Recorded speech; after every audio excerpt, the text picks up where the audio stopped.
दुनिया में भारत इतिहास पहली बार रचने जा रही है। 39 दिनों और 40 दिनों कंप्लीट कर बस कुछ ही देर में विक्रम लैंडिंग करने वाला है। वीडियो में आगे बढ़ने से पहले एक सच्चे हिंदुस्तानी है तो हमारे चैनल को लाइक और सब्सक्राइब जरूर बनता है और कमेंट न कर।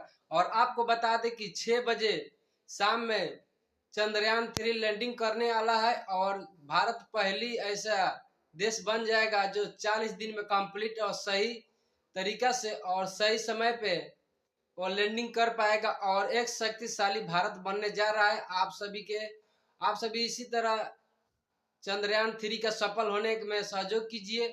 और बता दें कि चंद्रयान 3 के सफल होने में बड़े बड़े गुरुद्वारा या मस्जिदों में नमाज पढ़ी जा रहा है और मंदिरों में पूजा की जा रही है। चंद्रयान 3 का सफल होने के लिए, एक सच्चे हिंदुस्तानी होने के लिए आप लोग चंद्रयान 3 के सफल होने का आप लोग के लिए दुआ मांगिए और चंद्रयान 3 सफल हो।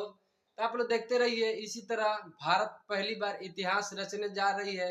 रूस, अमेरिका सबको पीछा छोड़कर भारत सबसे आगे देश में निकलने जा रही है। तो आप लोग इसी तरह चंद्रयान 3 का लॉन्चिंग के लिए आप लोग बने रहिए। मोदी है तो मुमकिन है। भारत माता की जय। भारत माता की जय। दुनिया में अपना नाम करने के लिए चंद्रयान 3 के लिए जय जय हिंदुस्तान। मोदी है तो मुमकिन है।